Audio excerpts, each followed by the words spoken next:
Hey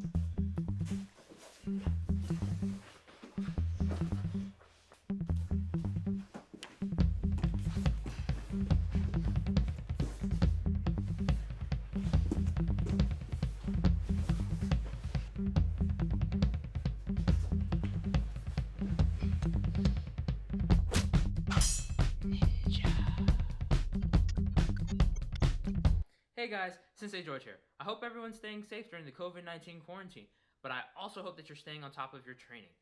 Whether it be solo training, weapons training, training with people in your house, your fiance, your dogs. I know you guys are training with your dogs. And today, I'm going to be showing you how to make a throwing dummy that you can also utilize for your solo training in case you don't have any of those other options, or you want to work on your grappling and lower the risk of injury for the people in your household while you're training too. No one wants to go to the hospital in these times right now. So the throwing dummy that I'm going to be showing you how to make is very unique because it will have a skeleton inside of it. The benefits of it having a skeleton is that instead of just filling up the limbs with clothes, they can bend double jointed. They can bend at the forearm. They can bend along the thigh and the tibia. It doesn't really give you any anatomical correctness about your training. But by giving it a skeleton, we're going to have some points where it's the joints. So the bones for the radial and ulnar bone versus the humerus bone will actually be stiff, but it'll actually be able to articulate at this point. Yes, it'll actually go in the opposite direction as well, but this is better than it bending anywhere. Now, the reason that that's important for your training is because you want to train on getting the accuracy of being able to find the joints on your opponent, not just getting into it and flexing back on your arm bar and you being in the wrong spot completely. So take note of that, and let's cut to the chase and show you how to make a cool throwing dummy. Okay, first things first, let's go ahead and get the materials. Most throwing dummies on the market cost you over $100, and you still got to fill it. This way, you'll be able to put it together, fill it, and stay under that $100 budget. So first thing you need is the throwing dummy skin. You guys can find that off of eBay for between $50 to $70, specifically under this name of Arfden Grappling Dummy. After that, you're going to need 2 pool noodles that you can find at most stores, 1 large pool noodle. If you can't find that large pool noodle, you can go ahead and buy 1 to 2 extra regular size pool noodles with the 1-inch hole. You're going to need 2 10-foot sections of 1-inch pipe. You're going to need the cross attachment that looks like an X. You're going to need the T attachment that goes to the same PVC, and then after that you're going to need a 50 foot of 1/2 inch diameter polypropylene rope, and then you'll just need some old clothes and spare fabric. I strongly suggest if you have a whole bunch of spare socks, get ready to use them. So now for tools, you're going to need a PVC cutter or anything else that you can use to cut the PVC, like a Dremel, measuring tape, Sharpie to mark your cuts on the PVC, power drill with a drill bit that's greater than 1/2 inch, and knife, scissors, or emergency shears to be able to cut through the braided rope. So here's just a quick glance at some of my tools and the equipment that I'm getting ready to use. So the first thing that I did was take the measurements for the major bones in the leg, being the fibia, the tibia, and the foot, to find out the length of the PVC that I would need to cut to go inside each segment. I would create a space between each joint. So here I already cut the lengths for each of the bones that I mentioned before, and I strongly suggest cutting them in pairs of 2 because you have 2 legs, and I began to run the rope that I'm going to be using between each bone. The next step here is for me to go ahead and drill holes on both the bones that will function for the feet. So what you're going to go ahead and do here is cut the rope to 1.5 times the height of the leg, and then tie overhand knots between each piece of the PVC to go ahead and function as a joint. These knots are temporary until I make sure that the leg can fit inside the dummy, and then I take it apart and put the pool noodles over it. So this is the first time that this design has been used inside one of these things that I've worked with. So I wanted to make sure that the leg would fit in properly, and it did. But I'm going to take apart all the knots that I put in before so I can actually slide the pool noodles over the PVC pipes so that the leg actually has some girth to it now. So I went ahead and I slid the pool noodles over each one. I strongly suggest that you guys do not cut them and slide them over and tape them back together. That'll compromise the structure, and when you're rolling with the dummy, they'll likely shred and fall apart inside the dummy, and then you'll have to open it up to fix it. Repeat the process. Go ahead and make 2 legs and make sure to leave the tails of the rope on. So the next step is to go ahead and create the pelvis using 2 small pieces of PVC along with the T connection. And then I put pool noodles over that and then created the spine section to go through the back of him. And the last piece that you guys might be able to see is that the ropes, the tails that I told you guys to leave on, you pull through each side of the pelvis so that way you can tie the knots on the far end, connecting everything together with a bit of tension. Now here I'm going to go ahead and work on cutting the spine down to size to put the cross connection on to then begin working on the arms and the head.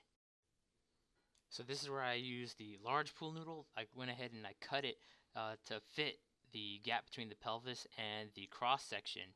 And this is where I would go ahead and slide it over so now the chest has some girth to it. And I will go ahead and then build the shoulders and then the head for the next section. All that's left after that is to put the arms together, and the arm attachments are very similar to how I did the legs. And I tie these knots on the opposite sides that I pull them through to make it so that they can't slide back through the cross connections.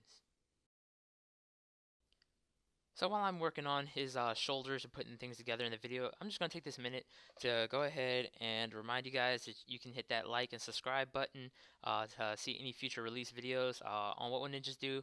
I release technique videos, vlogs about my martial arts journey, and I also like to throw together fight scenes with a few of my friends.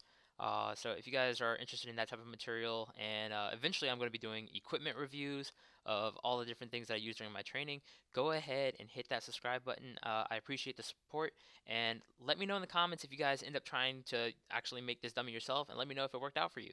It's been a indispensable training tool that I've created.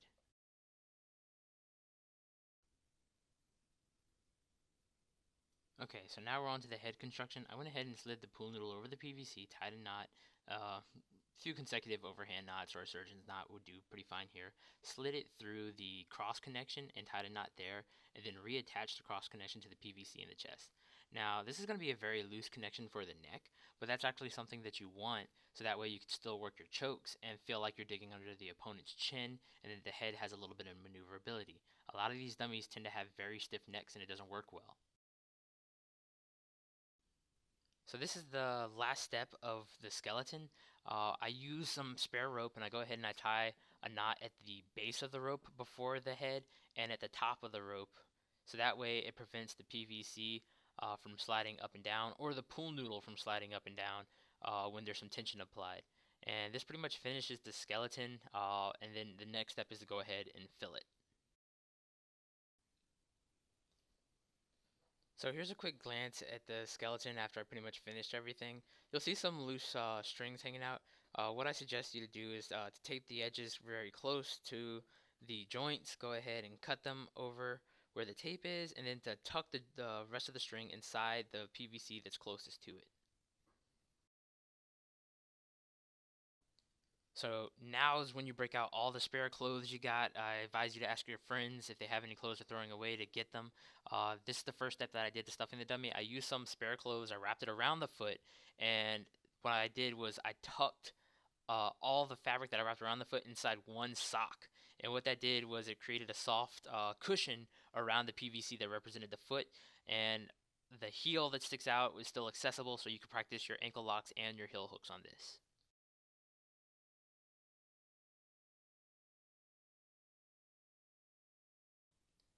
So after you go ahead and you apply the socks onto both the feet, you have 2 feet that you can work with. Here, you want to go ahead and take your dummy apart, torso from the pelvis and legs. Here, you can go ahead and begin stuffing the pelvis and legs inside the suit itself, so that way you can go ahead and have the legs filled up.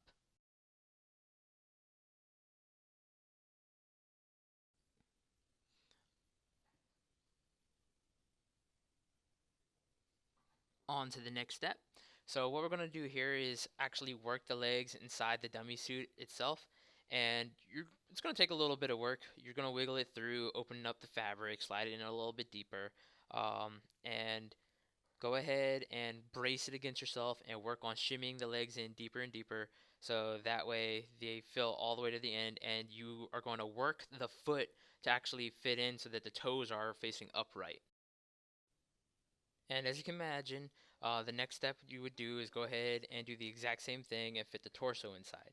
Once you have the torso and the pelvis inside the suit all together, you're going to want to reconnect that T connection at the pelvis to the spine, and your dummy skeleton is already set inside the suit.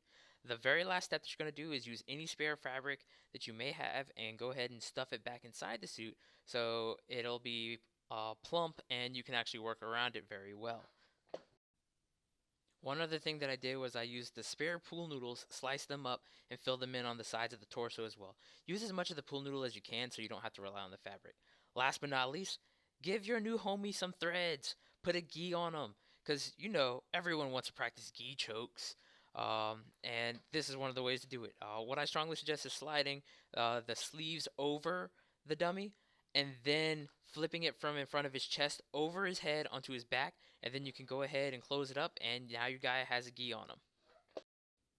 So if you follow my instructions and everything went well, you should now have a brand new throwing dummy decked out that you should be able to pose and work a number of stances with, such as being on top of the mount, being on side mount, being underneath of the mount, and also work on taking the back, and whatever else your martial art has to offer.